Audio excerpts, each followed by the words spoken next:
Imagine living next to a factory that spews lead into the air. The California Department of Toxic Substances Control documented the violations for 2 decades, but did nothing more than fine the company. This is the largest residential environmental cleanup in the state's history.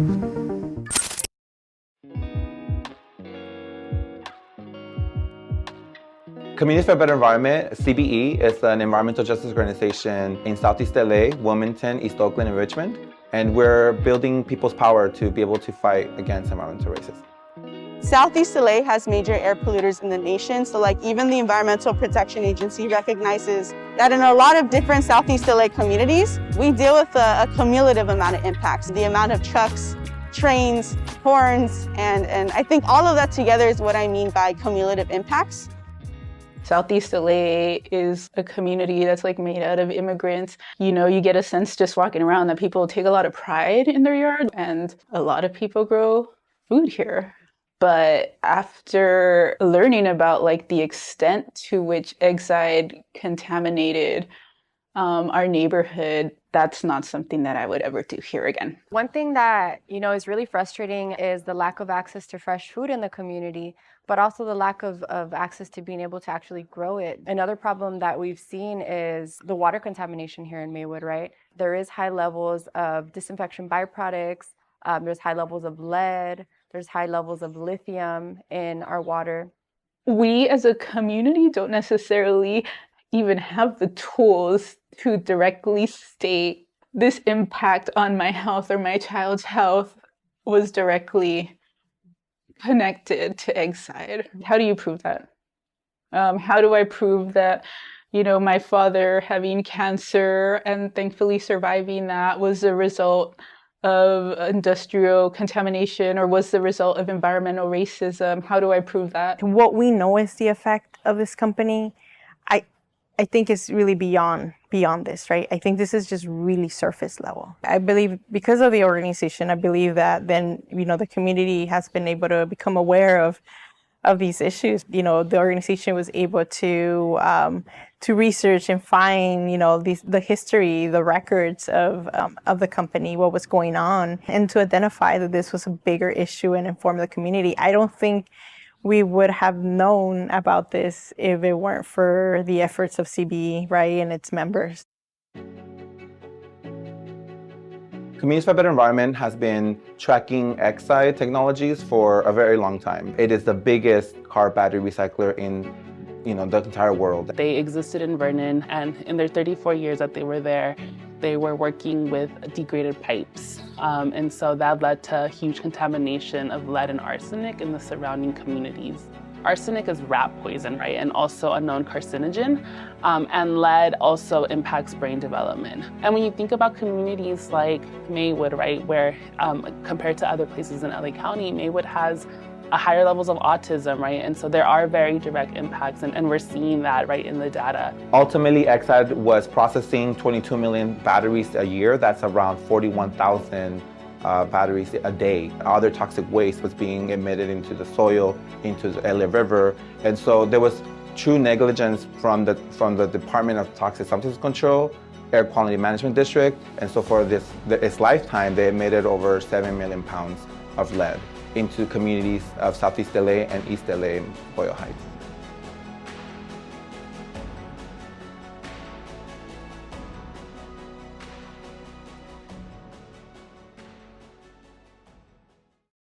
And so for that reason, members were very explicit about the shutdown of Exide, the just transition for the workers, because we understood that also people work there, our peoples work there, our community members work at Exide and in Vernon. And so we also wanted to make sure that there was some sort of internal investigation for what took place in this situation.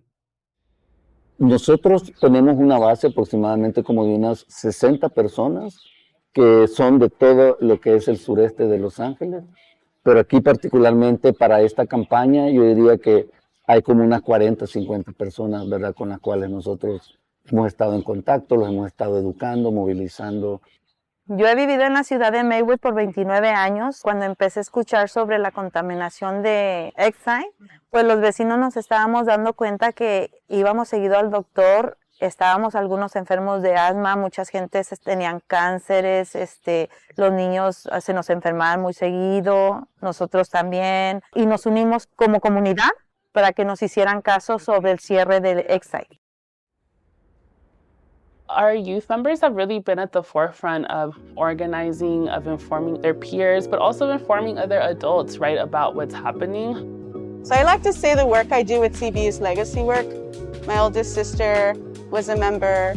My other older sister was a member. One of the things I really appreciated about CBE was that when I was in high school, I remember them saying, like, we're not the voice for the voiceless. You have your own voice. You need to use it. This is not volunteering, this is organizing, and it's not the same thing. So I got involved with Youth Ed during the pandemic. I've been involved since, and I just want to help pass these flyers out just to get the community more involved in learning about these toxic places near our neighborhood. We're finally seeing the fruits of our labor, and in 2015, we were able to shut down Exide. Nowadays, we see different politicians take credit for it, right? But it really was because of the community organizing that Exide was shut down. People held rallies, marches, die-ins right in front of the facility to really emphasize the very real health impacts in the area. Can't overstate the power of community organizing, because they didn't just operate in Southern California. You know, they had plants all over the US, also in impoverished neighborhoods, right? And they no longer exist. So as Exide shut down, they were responsible for the closure and cleanup of the facility, and they also paid $9 million for the community cleanup, which was nothing. We're talking about 10,000 parcels. We're talking about over 110,000 residents. They eventually went bankrupt or claimed bankruptcy, and the United States government allowed that, approved that. So Exide filed for bankruptcy 3 times throughout its operations in the US. Bankruptcy laws were created before environmental laws were even put in place. And really what bankruptcy law allows a company to do is to reduce its liabilities and reorganize its company in order to release a lot of the debt that it has. Because what a judge is trying to do is keep a company alive, even though it causes a lot of harm to a community. The Department of Justice decision to allow for Exide to release its liabilities in the bankruptcy proceeding was really outrageous to us, because EPA and the DOJ were initially responsible for the non-prosecution agreement that Exide and the attorney's office signed in 2015. Which basically, prevented Exide from getting criminally charged and prosecuted in exchange for giving money to the residential cleanup and facility cleanup. And so with this bankruptcy proceeding, that agreement meant nothing at the end of the day, because the federal government was the one allowing for this to go forward.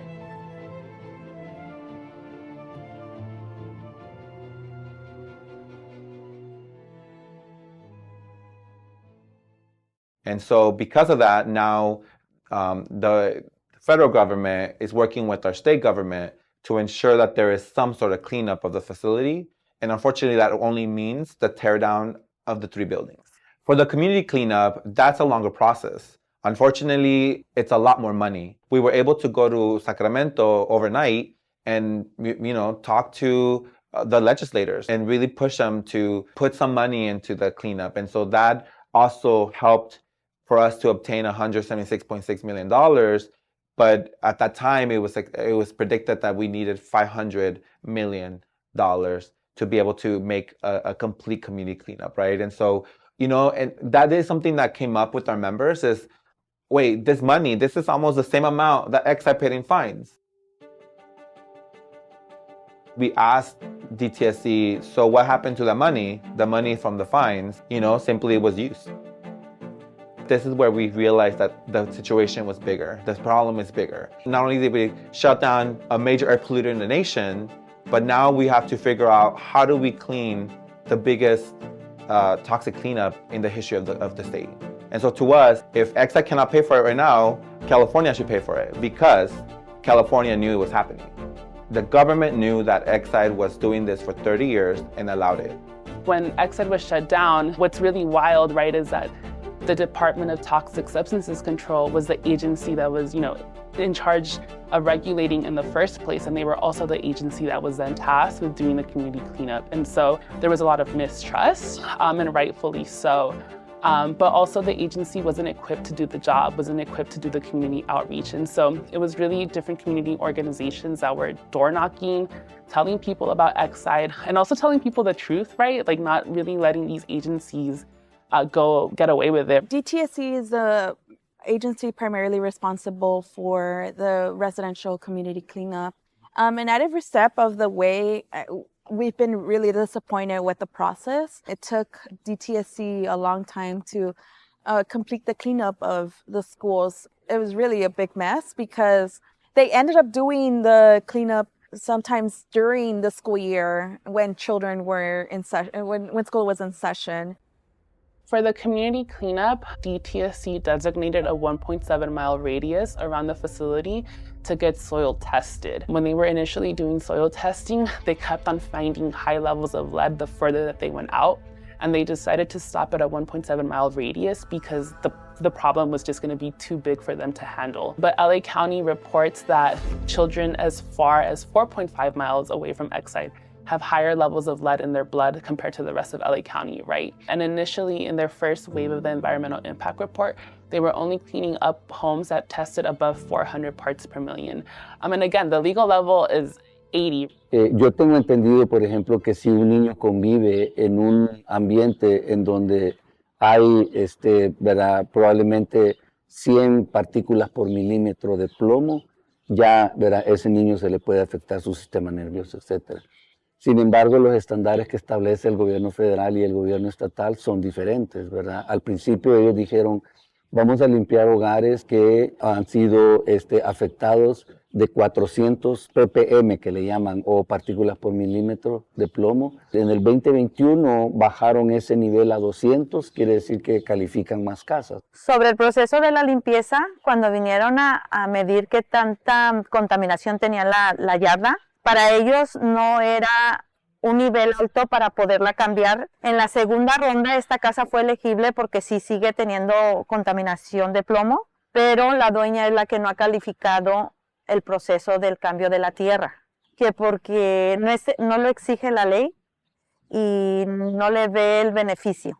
A couple of years leading up to Exide eventually getting shut down in 2015, I was living in the 1.7-mile radius zone, which my father still lives there. He's 75, elder. When the outreach started to happen for, soil testing and soil cleanup, I don't believe that anyone ever, took the extra step to get in touch with the actual owners of the property, right? And there's only so much say that you have as a tenant or a renter, right? Can be a very disempowered position in a lot of ways. Hay muchos dueños que no quieren limpiar sus propiedades y no viven en ellas. Pero lo que queremos nosotros hacer es que el condado o cualquier agencia pública utilice su autoridad para que les diga a los dueños, ok, no vas a limpiar, pero te vamos a pedir de que pongas este anuncio, ¿verdad? En una parte visible de la propiedad, de que esta propiedad pueda que esté contaminada con plomo. Si yo soy un inquilino que quiero llegar a vivir ahí, yo tengo el derecho a ser informado sobre los contaminantes que hay en esa propiedad. O si yo quiero comprar esa propiedad también, yo tengo el derecho a saber, ¿verdad?, que esa propiedad está contaminada. So we moved probably in 2018 officially to Hanina Park. My brother and I made finally this dream we had happen for my parents. The person who sold us a house told us after the fact, oh, there's, something about the soil and there's this document, and about lead. And I wasn't too familiar with what she was saying. And once I shared with my brother, we were a bit frustrated and angry, to say the least, of why we didn't know about that when we were buying the home. Why wasn't it disclosed? And so we saw homes being cleaned. So we kind of started to understand what was happening in terms of, okay, now there's this settlement, there's this money to clean the homes. They cleaned already the next door, and we haven't really heard much. It felt like it was coming, and then all of a sudden nothing. When the person from DTSC came, I was very curious on like what the number was. And that's when I found out it was at 270 ppm. So this property was way over double. And a lot of properties down the street are up in the thousands. There was a change of person in charge. I had to go through CBE to find out who is in charge. And then they set a date to come do the actual cleanup. I actually requested the doors to be covered, but since I left, when I drove by, the doors were not covered. So then I let them know like, hey, I had requested to cover the door. I can bring some covering, but they had already started the cleanup. There was already, you know, lead that went inside. I feel like time and time again, DTSC has shown how there's really a lack of trust, accountability, and transparency in this whole cleanup process. We're still in the pandemic, but there's ways in which we've been asking for community meetings to happen in person, to be able to give a face to not only DTSC, but for DTSC to see the faces of communities. I've been doing work around Exide since I was about 14 years old. I'm 26 now. The site itself was shut down in 2015. Some people have been waiting more than 7 years to get their homes cleaned up. I've been part of CV since I was 14. My parents didn't know anything about Exide, about DTSC before me, and it shouldn't be the responsibility of young children to inform their parents. My house, unfortunately, can't be cleaned up, even though it's way over 80 parts per million. It's about 170 right now, and there was no information on whether if future funding would be available for it and whether, you know, my house would actually be cleaned up. We need a massive public works project to clean up the whole area. We have been betrayed over decades by city, county, state, and federal government officials. Las escuelas también las van a limpiar. Y los parques también los van a limpiar. Yo represento un parque que yo lo tengo adoptado aquí por la Everett, Beasley se llama. Just to make sure, maybe we have done a poor job communicating where we are today. All schools, parks, daycares within the 1.7 miles surrounding Exide have been cleaned.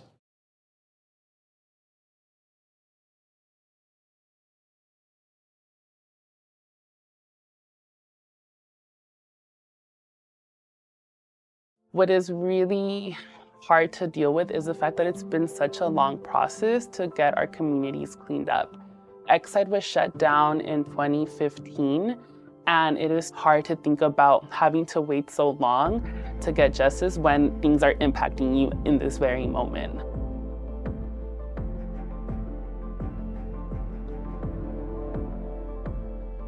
Yo pienso que es bien importante que la comunidad se informe, participe en las reuniones que DTSC está ofreciendo, ¿verdad? Y se involucre, porque en realidad eso es lo que mueve a los oficiales públicos, ¿verdad? I think it's important for people to know that every step of the way, community members made that happen. The government was not doing something out of the kindness of their hearts. We had to push them, and that is what caused the shutdown of Exide and even the transition of DTSC. And for us, it's important that there's not only a board that's supervising the department now, but actually that there's a transformation in the way that they are supervising facilities, but also in the way that they're accountable to the communities that they're representing. After the Exide facility is cleaned up, we definitely don't want to see more dirty industry, right? But we also recognize that it's in the middle of Vernon. And so we know that it's not a place for a park, it's not a place for housing, but there is still an opportunity to come up with a project that's not going to further contaminate the community. El sureste de Los Ángeles lamentablemente ha sido desarrollado y fundado en tierra contaminada. Lo importante en todo esto es darse cuenta de que, ¿verdad? Sí hay una luz de esperanza, hay una luz al final del túnel y que las comunidades organizadas y unidas pueden hacer cambios. Exide is always going to be an example of how we've had to struggle and like not really know what this is going to look like years from now, but we know we're in it for the long run, because at the end of the day we're powerful in numbers, and it's not just, you know, one person's struggle, it's a community struggle, and in the end we're just going to do what it takes to make sure like We're fighting for healthier and cleaner communities.